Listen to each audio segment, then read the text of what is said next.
باب السنن والنوافل یعنی سنن و نوافل کا بیان۔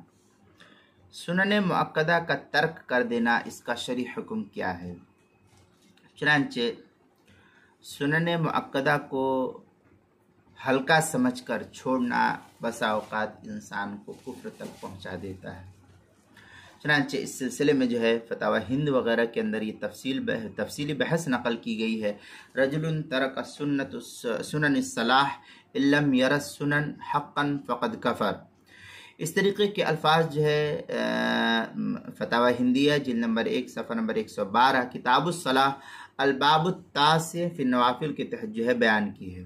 دوسری ہے کہ اگر کوئی شخص اس کی تاکید کا اعتقاد رکھتے ہوئے مسلسل ترک کرتا ہے تو وہ گنہگار ہوگا، الا من عذر شرعی، مگر کسی شرعی عذر کی وجہ سے تو کوئی حرج نہیں۔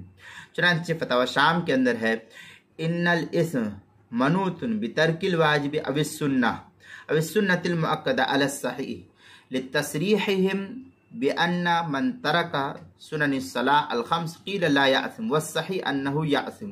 اس طریقے کے الفاظ فتاوی شامی جلد نمبر 1 صفحہ نمبر 220